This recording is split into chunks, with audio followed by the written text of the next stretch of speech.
famous 12th man implored to make a difference. 80,000 were here for a yell practice. Because we're talking about a fan base who holds a practice just to make sure they are unified and loud enough for the game when their team needs them. And this crowd is getting into it right now.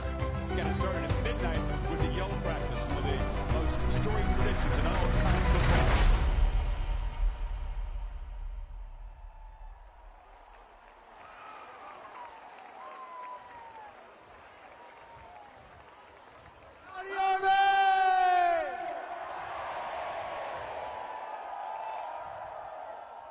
Welcome back to Kyle Field for yet another midnight yell practice.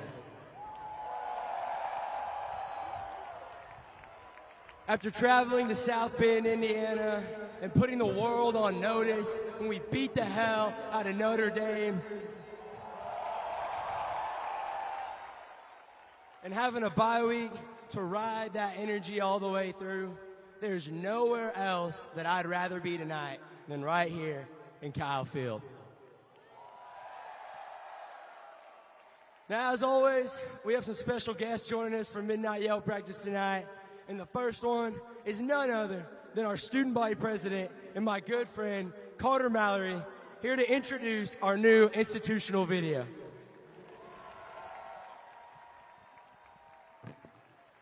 All right. Howdy! It's a great night to be at Midnight Yell, and it's great to come together with all of you, the 12th man. My name's Carter Mallory, and I'm a proud member of the Fightin Texas Aggie class of 2026. And I'm your student body president. Now tonight is special because we get to debut and share this new Texas A&M commercial right here for the very first time in Kyle Field. Now, this commercial shares what it means to be an Aggie, to lead with character, to serve with compassion for the good of others. Here, we believe everything is possible, and that when we stand together, there is no limit to the good that we can do for those around us. At Texas A&M, we know that to be the best university in the world, we must stand to be the best university for the world. You can see that spirit in our traditions. And you can feel that in seeing the impact that Aggies make in the great state of Texas, around the nation, and around the world. Because Texas A&M stands together as a force for good.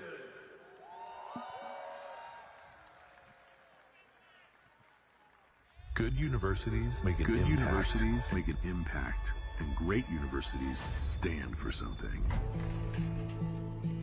Texas A&M University stands to lead, to serve, to dream Texas-sized dreams and achieve them.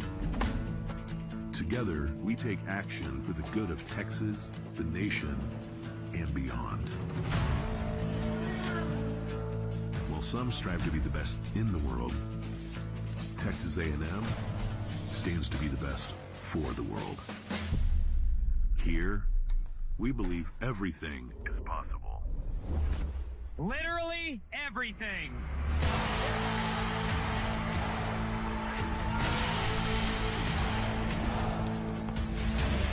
When we stand together, we are a powerful force, a force for good.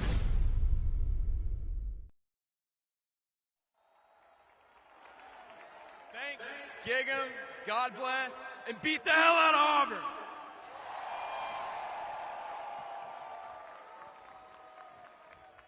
All right, Aggies. Well, our next group is an elite group of Aggie athletes that are riding the same wavelength as our football team as they put the world on notice when they beat the hell out of the SEC, the NCAA, and everyone else in college volleyball. So give it up for your Fightin Texas Aggie volleyball team.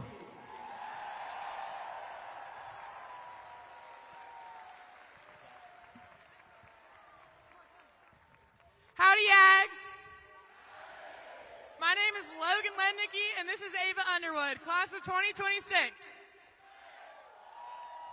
We've had an amazing start to the season so far, being 10-2 overall and now 2-0 in the SEC after sweeping Vandy today. We would love to invite y'all to come out to our next home match, October 8th, versus the Kentucky Wildcats. We thank y'all so much for your support. The 12th man is truly unmatched.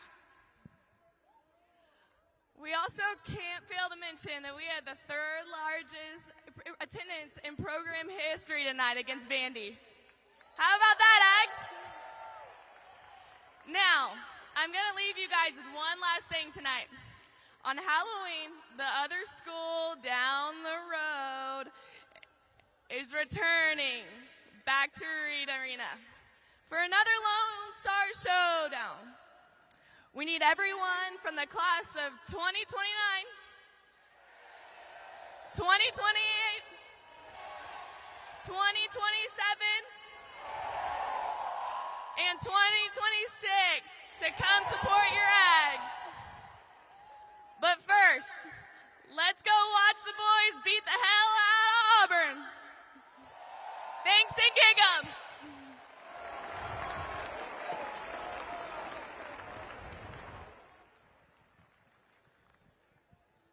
Well, Ags, here we are, 3-0 and back in Kyle Field.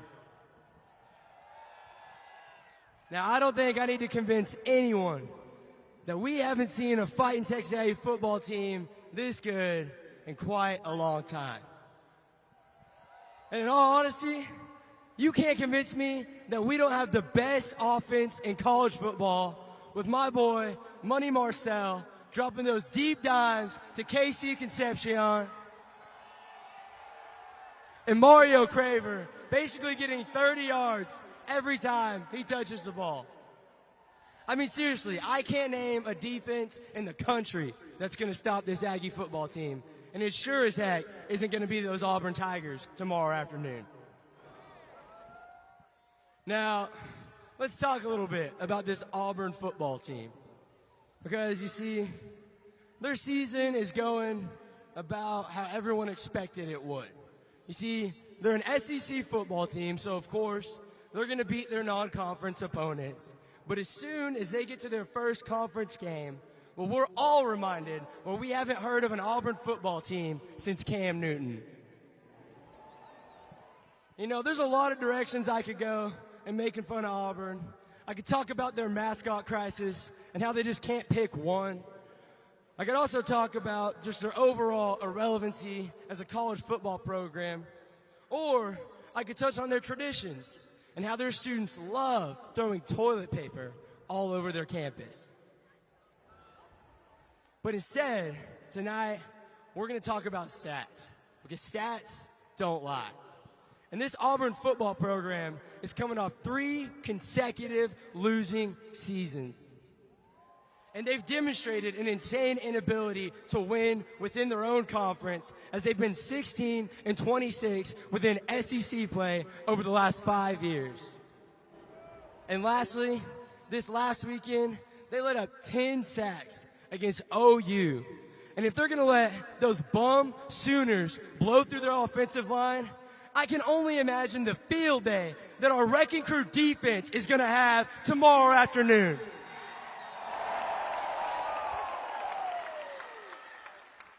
Now, with all that being said, we all know that Texas A&M football is on a revenge tour this year.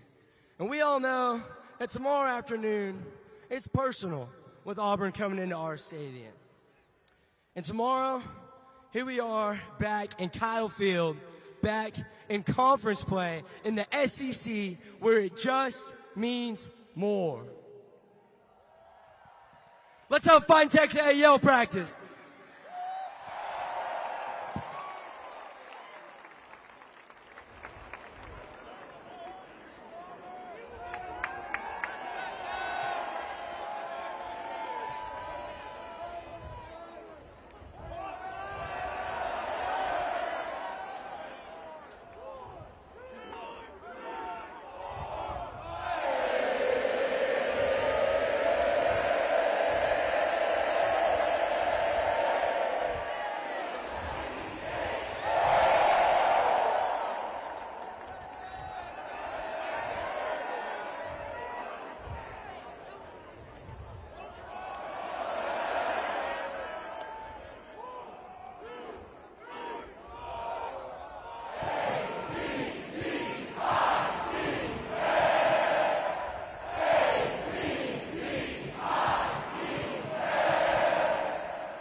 do sandwiches have in common with Auburn fans? They're both inbred. A-O Army. Army. Got a little story for you, Ags.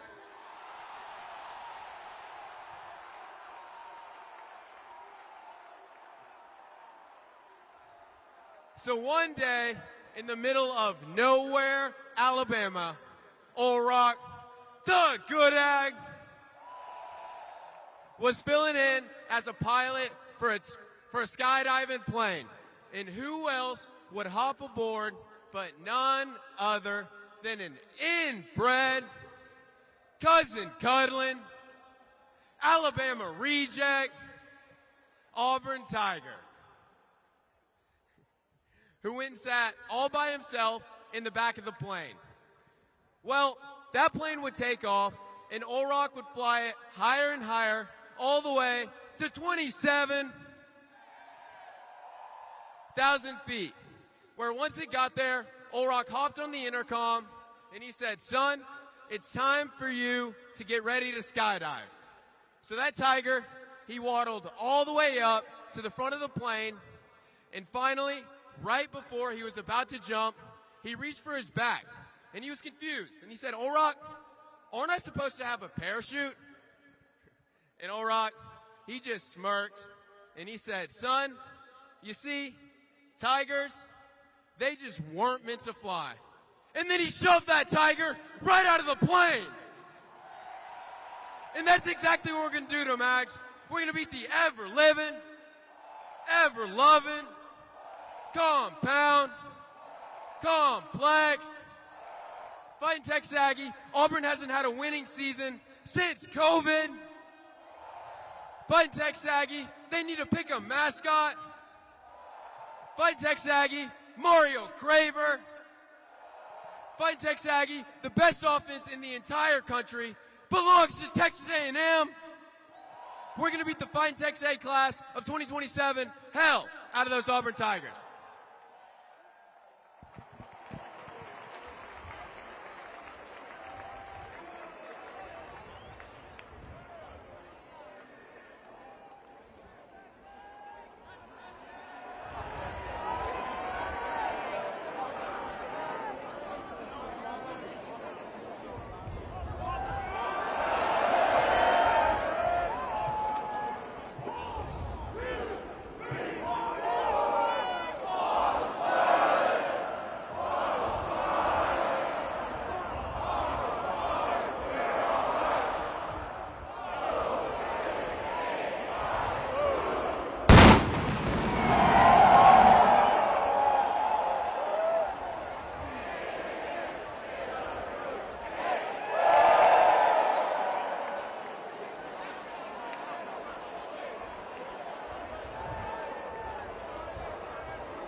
Now, where do most Auburn football players go to play in the NFL? Wherever they need a water boy. A-O, Army. Army. I got a little story for you, Ags.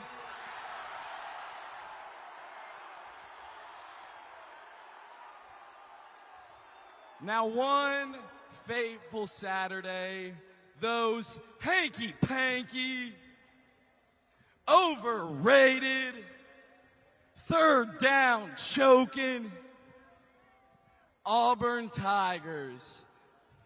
Well, they came down to Texas A&M thinking that they had a chance against our Fightin Texas Aggie football team.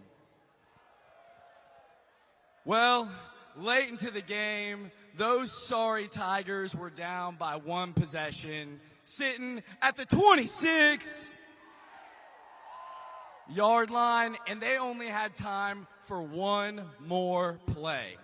Well, their coach, he was desperate as ever, and he started praying, and he said, Lord, I need this win, but I have no idea what play to run. What should I do?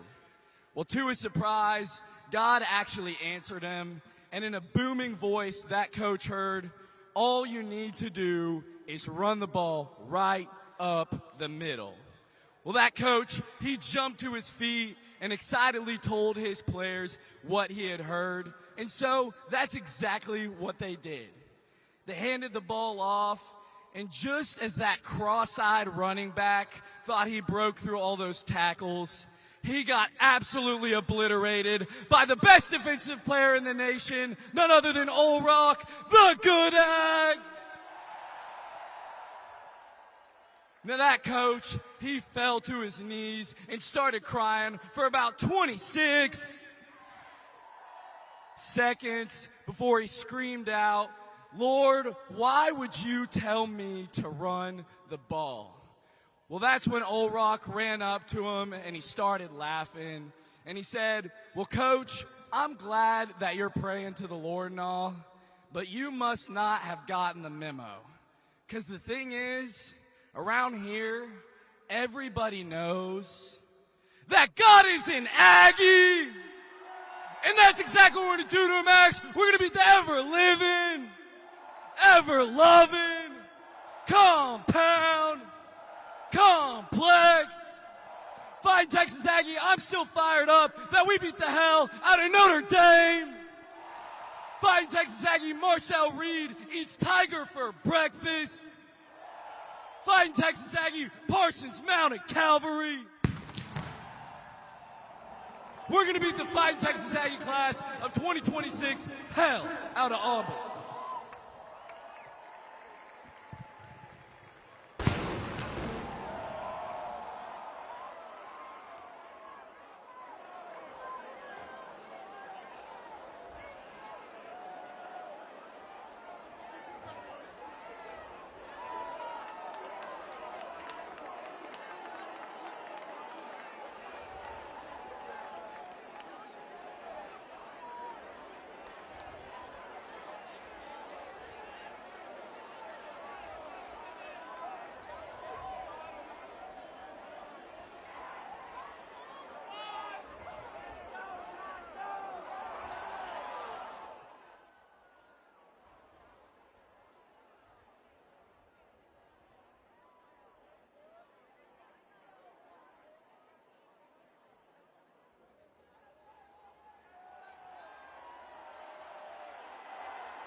Mighty Army!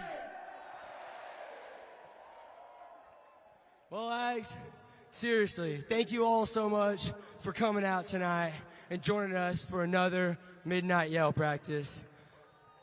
I know that the last few weeks have been challenging for us as Aggies, and challenging for us as Americans. And I know that more than anything, tonight is what I needed, to stand here unified as the 12th man, because that's what it's all about. On that note, this time last week, our beloved President, General Mark A. Welsh III, stepped down from his position. I know that this was a surprise to many, and this caused a lot of disappointment throughout the Aggie family. And I know that the 12th man voiced a lot of frustration on this specific subject. But what I want to say tonight is I couldn't be more proud to be part of a student body that backs their president and their administration the way that I saw you do last week. And I couldn't be more proud of the massive group that showed up to the steps of the administration building to show their love and appreciation for the work that President Welsh did. But on that note, Ags, the only way to move forward from something like this isn't to cause more of a divide or more frustration, but it's to move together in unity as a student body, a 12th man, an Aggie network, and a university system, trusting that the future of Texas A&M is brighter than ever. And if you want to continue to live out the leadership and legacy that General Welsh left on this campus, then you will continue to live out his passions daily. Anytime that you get the opportunity to sing the national anthem, I expect that you will sing it as loud as you possibly can. And I expect that you're going to serve our school, our state, and our country as proud citizens like President Mark Welsh always wanted us to do. And lastly, I expect that you will all live out every single day with the Texas A&M core values. Because when you do all of these things, you continue to leave Texas A&M University the shining city on a hill that General Mark Welsh always knew it to be. With that being said, thank you all for coming out tonight. We can't wait to see you back in here tomorrow afternoon when we beat the hell out of Auburn. Y'all get home safe. Thanks. Gig 'em. God bless. And God bless Texas A&M.